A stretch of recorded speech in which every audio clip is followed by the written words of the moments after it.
The Old Town Library stood at the heart of Willow Creek, a small town where history seemed to whisper through the streets. It was a grand structure, built of red brick and crowned with towering stained glass windows that cast colorful patterns onto the polished wooden floors.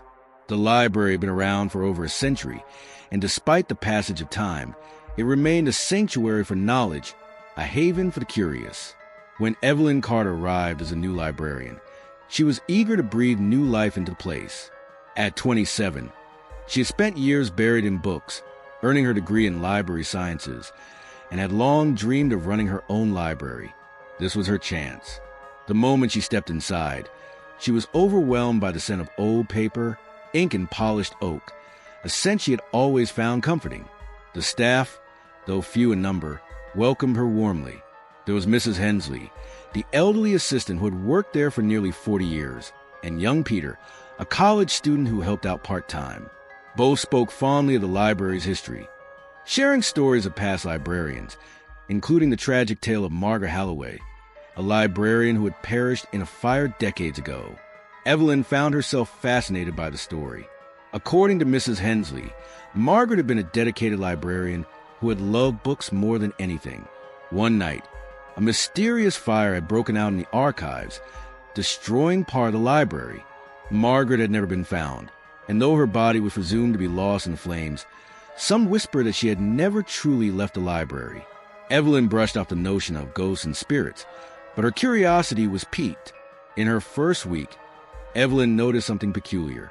Each evening, just before closing, she saw a woman sitting at the same table near the large bay window. The woman appeared to be in her early 30s, with dark brown hair neatly pinned up, wearing a long navy blue dress that seemed oddly out of place in the modern world. Her posture was always perfect, her eyes focused intently on an open book before her. At first, Evelyn thought nothing of it. The library had regular patrons, and perhaps the woman simply enjoyed reading in peace. But there was something strange about her. She never checked out any books. She never spoke to anyone. And when Evelyn tried to greet her, the woman never responded. One evening, curiosity got the better of Evelyn. As she was locking up, she noticed that the woman was still seated at the table, her eyes scanning the pages of a thick, leather-bound book.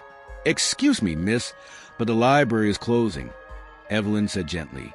The woman didn't react. Evelyn stepped closer. "Miss?" Still no response. Evelyn frowned and took another step toward her, but in the blink of an eye, the woman was gone. The chair where she had been sitting was empty, the book still open on the table.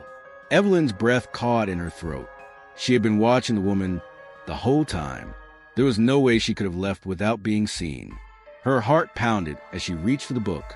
The pages were filled with handwritten notes in delicate cursive, but the ink was old, faded with time. When she flipped to the inside cover, she felt a chill run down her spine. Property of Margaret Holloway.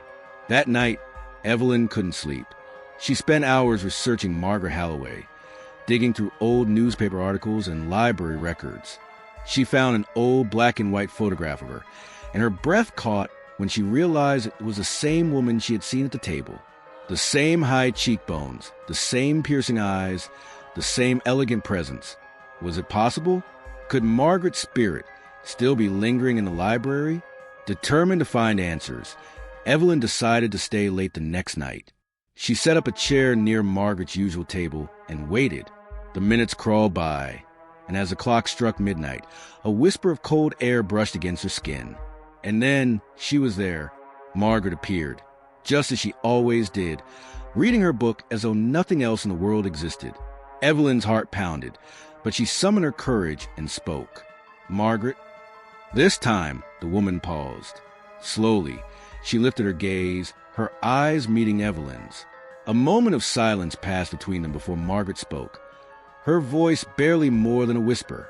"You can see me?" Evelyn swallowed. "Yes." Margaret's eyes widened with something that looked like relief. "Then you must help me." Margaret explained that she had never left because she had unfinished business. The fire that had taken her life had not been an accident. Someone had deliberately set it to destroy a particular book, one that contained a secret about the town's history. A secret so dangerous that someone had been willing to kill for it. Evelyn knew the old archives had been partially rebuilt, but many of the original records were lost. If Margaret was telling the truth, then the book she had been protecting might still be hidden somewhere in the library. With Margaret's help, Evelyn searched through the old archives, following the librarian's ghostly guidance. At last, they found it, an old, fire-scorched book wedged behind a loose panel in the wall. As Evelyn carefully pulled it free, she saw the title, The Founding of Willow Creek. She opened it, scanning the pages until she reached the passage that Margaret had tried to protect. And there it was, the truth. The town's founders had built their wealth on stolen land, taken from the indigenous people who once lived there. The fire had been set by a descendant of one of the founders, desperate to erase the truth before it could be exposed. Evelyn's hands trembled as she closed the book. This is what they tried to hide. Margaret nodded, her form growing fainter. Now that it's found, my purpose is fulfilled. Evelyn's heart ached as she watched the librarian's spirit begin to fade. Will I see you again? Margaret gave a small, sad smile. I will always be here, in the books, in the stories, in the whispers of the library. With that, she vanished. The next morning, Evelyn contacted the town's historical society. The discovery of the book sent shockwaves through Willow Creek. The truth was finally revealed, and the town's past, however dark, was no longer hidden. Though Margaret was gone, Evelyn could still feel her presence in the quiet rustle of the pages, in the warm embrace of the library's walls. She knew that Margaret's love for knowledge, for truth, would never truly fade. And every evening, as the library's closing time approached, Evelyn would glance at the bay window, half expecting to see a familiar figure sitting at the table, reading, always reading. The air inside the Holloway University library was thick with the scent of old books and ink, a scent that Lucas had always found oddly comforting. As a literature major in his final year, he had spent more time in the library than he had in his own apartment. Tonight was no different. He had a research paper due in a week, and procrastination had left him scrambling. Lucas wandered through the dimly lit aisles, searching for something, anything, that could provide inspiration for his paper on narrative perspectives. His fingers traced the spines of the books, feeling the dust that had settled on the older, less borrowed ones. That's when he saw it, a book with no title. It sat awkwardly on the shelf, squeezed between two modern hardcovers. Unlike the other books, which had neat, printed titles on their spines, this one was bound in faded black leather, worn with age. No title, no author, just a blank cover. Curious, Lucas pulled it from the shelf. The moment his fingers touched the leather, a shiver ran down his spine, though he dismissed it as the cold air of the library's ventilation system. He flipped open the book, expecting to see an index or a table of contents. Instead, he saw his name, Lucas Bennett. The text was written in neat, elegant handwriting at the top of the first page. His breath caught in his throat. He turned the page, expecting to see random scribbles, but what he found made his stomach drop.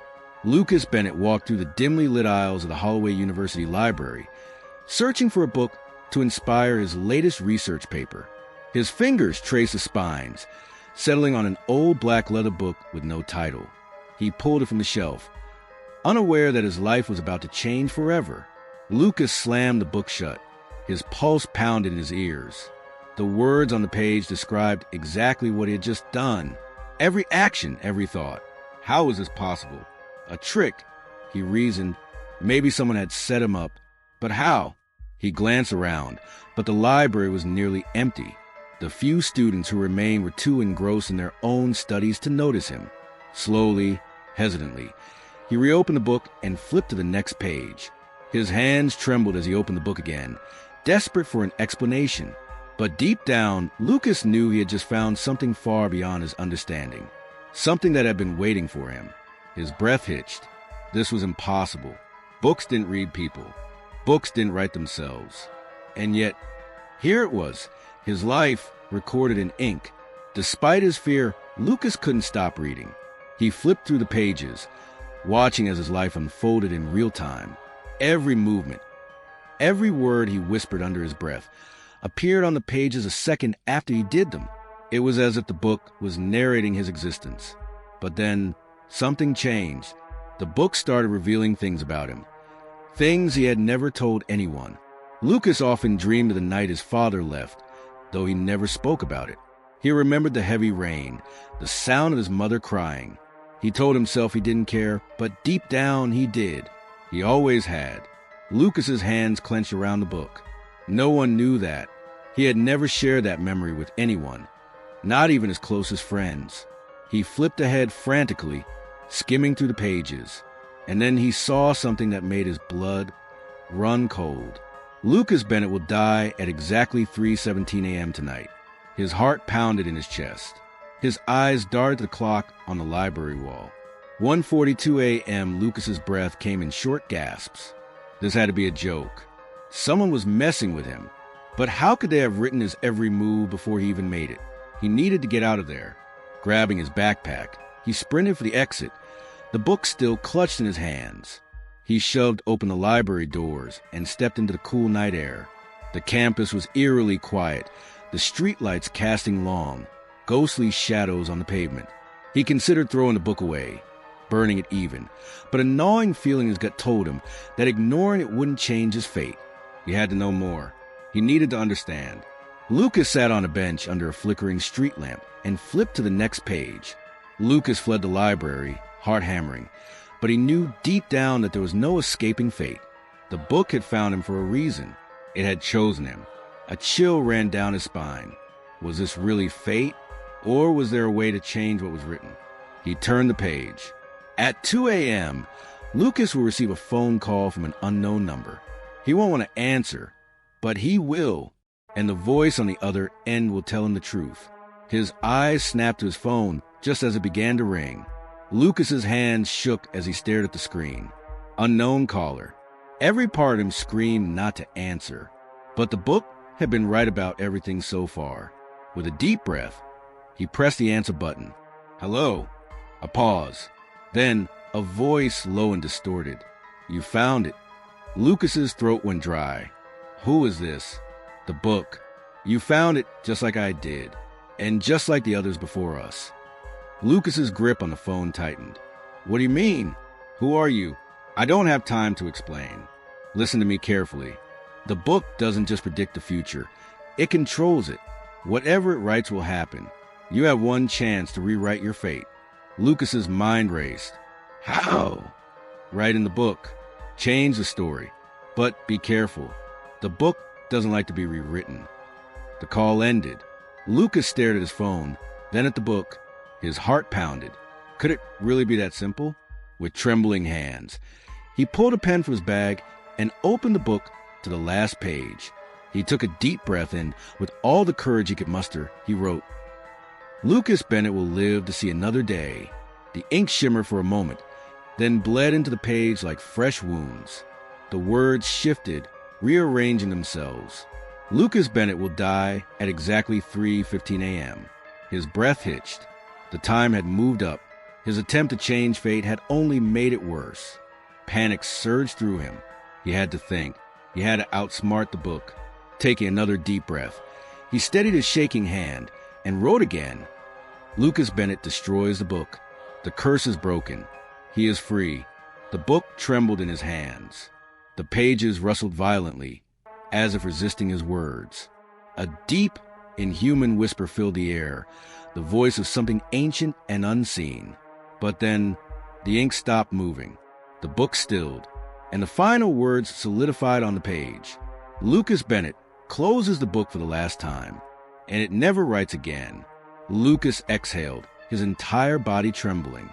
He shut the book, and for the first time that night, the world was silent. The clock struck 3:17 a.m., and Lucas was still alive. The next morning, Lucas walked to the nearest bridge and tossed the book into the river, watching as the black leather cover disappeared beneath the water's surface. He didn't know if it was truly gone, but he wasn't going to take any chances.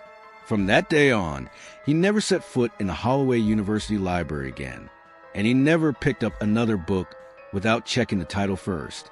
The Maplewood Public Library had stood for over 100 years, its grand structure an elegant blend of Victorian and Gothic architecture.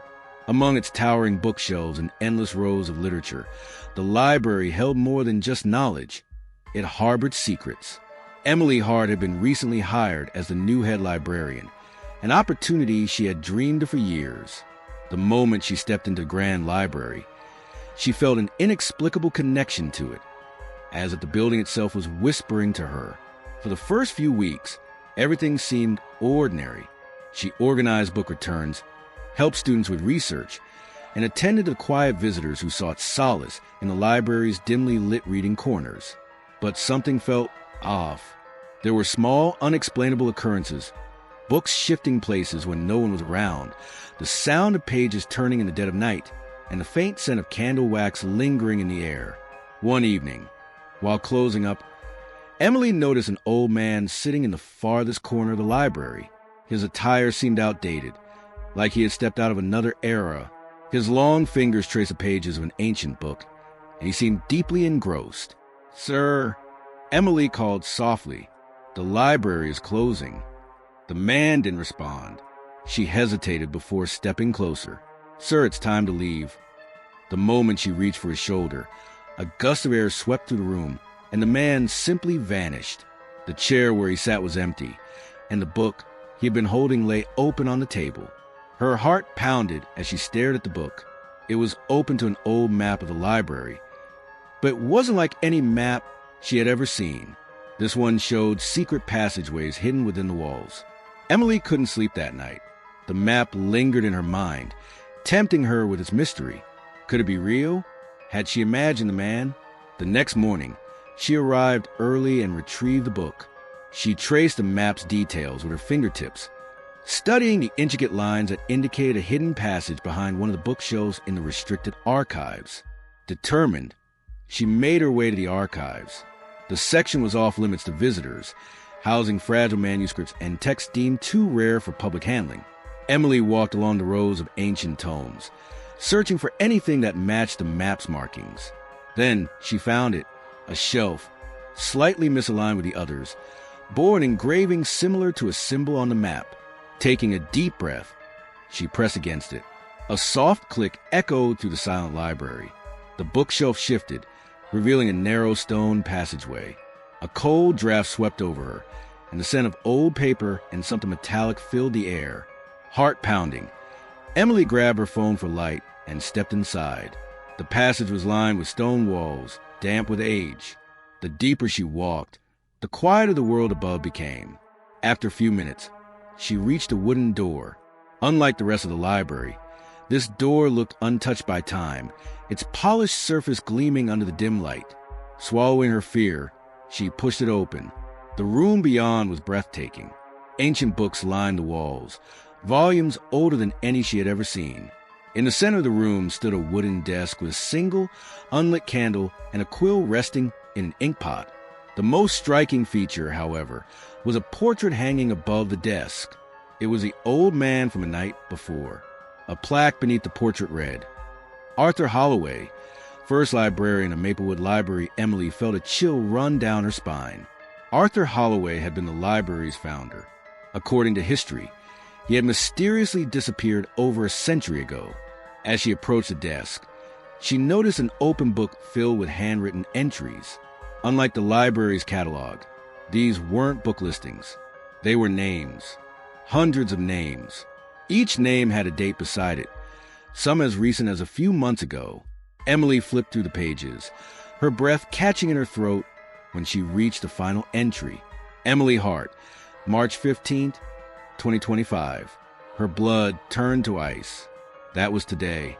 A whisper brushed against her ear. "You were meant to find this place." Emily spun around, her pulse racing, but no one was there. She turned back to the book, her hands shaking. Something about the way the names were written made her uneasy. Then she noticed a pattern. Each person had been a librarian, and each had vanished on the date listed next to their name.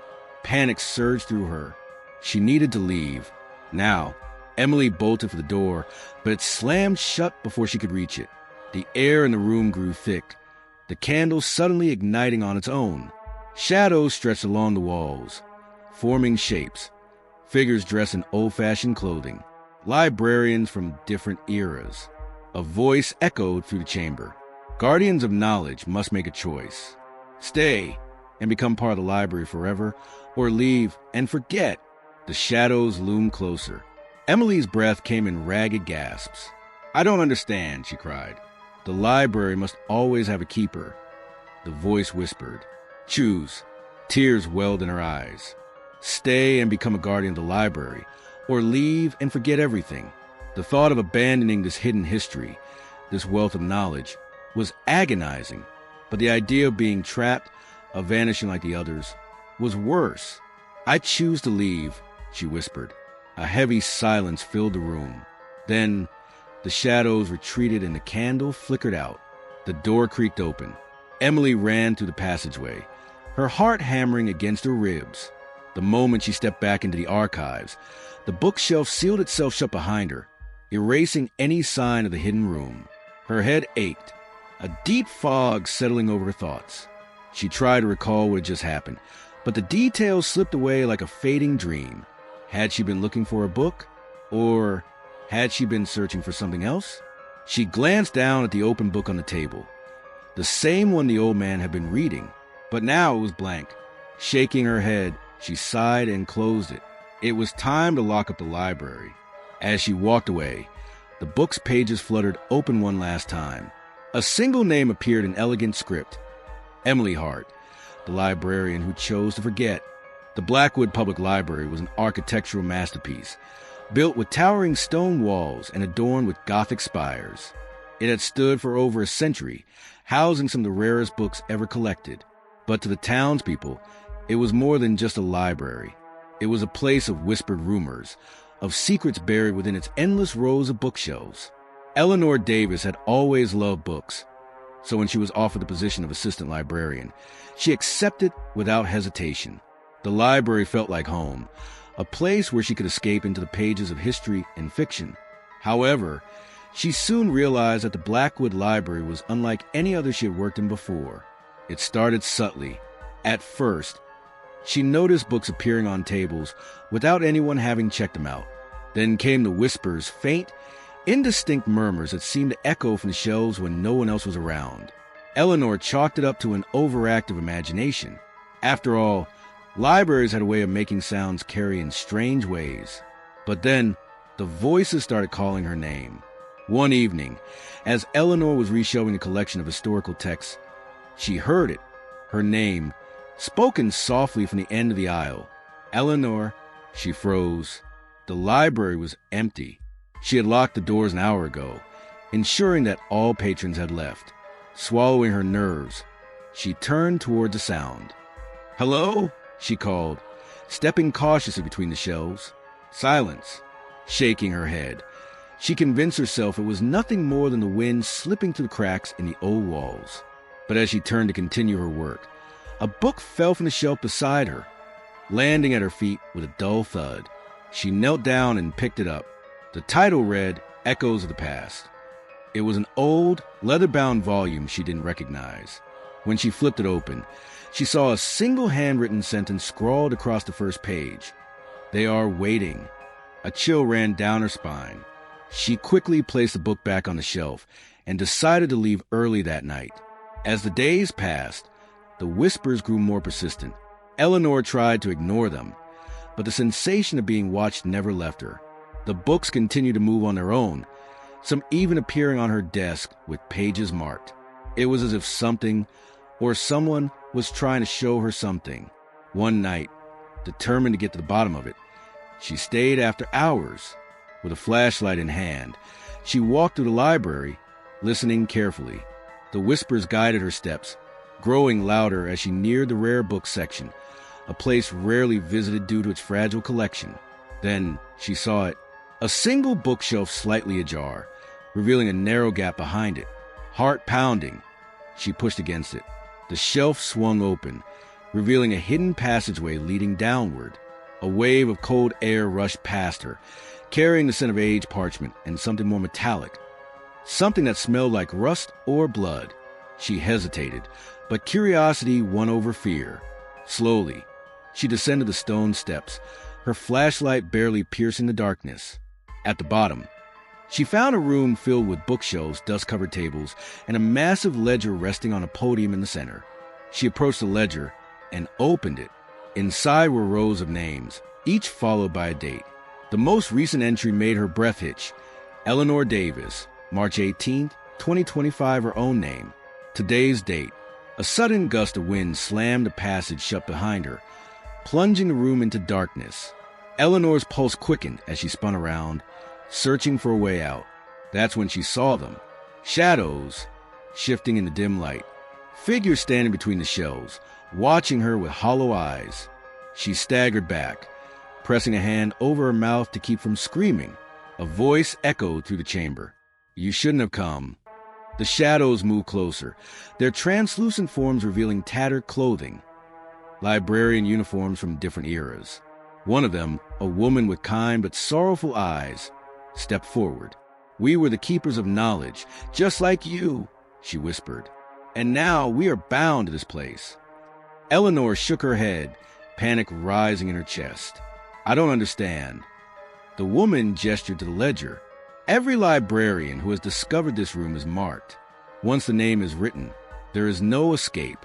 "No," Eleanor said, stepping back. "That's not possible. There has to be a way out." "There is only one way," the woman said, her voice heavy with sorrow. "You must choose. Stay and become a guardian of this library forever, or leave and let another take your place." Eleanor's mind raced. If she left, would someone else take her place? Would the whispers begin calling for another unsuspecting librarian? The thought made her stomach twist. She could stay. She could uncover the secrets hidden in this place, protect the knowledge it held. But was she willing to give up her life for it? The shadows waited. The room felt heavier, pressing down on her like the weight of centuries past. Eleanor hesitated, gripping the edge of the podium. Then she made her decision. "I choose to leave." The figures sighed, their expressions unreadable. The woman nodded solemnly. "Then you must forget." A deep, resounding hum filled the chamber. The room blurred, darkness seeping into the edges of Eleanor's vision. Her body felt weightless, her thoughts unraveling like pages torn from a book. The last thing she saw before everything faded was a ledger closing on its own, her name disappearing from its pages. Eleanor awoke at her desk, a soft glow from the library's lamps illuminating her surroundings. She blinked, trying to recall how she had gotten there, but her mind felt foggy. A book lay open before her, echoes of the past. Frowning, she closed it and stood up, stretching her stiff limbs. Something felt strange, like she had forgotten something important. Shaking the feeling off, she checked the time. It was past closing hours. As she gathered her things, a whisper brushed against her ear. "We will wait." Eleanor shivered and hurried toward the exit, locking the doors behind her. In the silent library, deep within the rare books section, the hidden passage remained concealed. And in the darkened chamber below, the ledger sat open once more, its pages blank, waiting for the next name. The Greystone Library was one of the oldest in the country, a towering structure of stone and wood with halls that smelled of ancient parchment and candle wax. The townspeople swore held books that no one had ever checked out, books that had been sitting on the shelves for decades, perhaps even centuries, untouched and forgotten. When Olivia Hayes took the position of the night librarian, she had no reason to believe the rumors. She had worked in libraries all her life. She knew the quirks of old buildings, the way the wind whistled through cracked windows and made it sound as if the books were whispering. She didn't believe in ghost stories. At least, not at first. It was on her third night that she found it. She had been shelving returns in the philosophy section when she noticed a book on the floor. It was thick, bound in dark leather, its title embossed in gold letters that had long since faded. Olivia picked it up, brushing the dust off its surface. There was no title on the cover, no barcode, nothing to indicate it belonged in the library system. Curious, she flipped it open. The pages were yellow with age, filled with handwritten text in an unfamiliar script. Yet, as she turned the first page, the letters seemed to shift, rearrange themselves before her eyes. Then suddenly, they formed words she could read. Olivia Hayes, age 27, born October 14th. You never liked the color yellow. Olivia's breath caught in her throat. She slammed the book shut, and looked around, half expecting to see someone watching her. But the library was empty. The book had just written about her. How was that possible? She placed the book on a cart and wheeled it back to the main desk. She needed to check the catalog to find out where this book had come from. But when she entered the details into the system, nothing came up. It was as if the book didn't exist. Her fingers hovered over the keyboard, debating whether to report it to her supervisor. Instead, she pulled the book back toward her and opened it again. The ink shifted on the page, forming new words. You don't believe in fate, but you should. A cold shiver ran down her spine. What are you? She whispered. The words faded, then reappeared. A mirror, a record, a warning. From that night on, Olivia couldn't ignore the book. Each evening when she arrived, she would find it waiting for her on the desk, no matter where she had left it the night before. And each time she opened it, new words would appear. Words that spoke of her past, her thoughts, her fears. One night it wrote, "You dream of drowning, though you've never told anyone." Another night, "You will hear a knock at the back door tonight. Do not answer it." At exactly midnight, a single, hollow knock echoed through the silent library. Olivia stared at the door, her heartbeat pounding in her ears. She thought about checking, but the book had never been wrong before. Slowly, she backed away. The knocking stopped. Determined to find out more, Olivia searched the library's archives for anything unusual. She scoured through old records, scanning through newspaper clippings about the library's history. That's when she found it. A black and white photo from the 1940s showed a woman standing behind the circulation desk, smiling at the camera. The caption read, "Eleanor Grayson, head librarian, missing since 1948, last seen at her post." Olivia's stomach twisted. She had seen that name before, written in the mysterious book on one of the very first pages. She rushed back to her desk and flipped through the book until she found it. There, scrawled in the same shifting ink, Eleanor Grayson. Last recorded entry, March 12, 1948. Her hands trembled as she turned the page.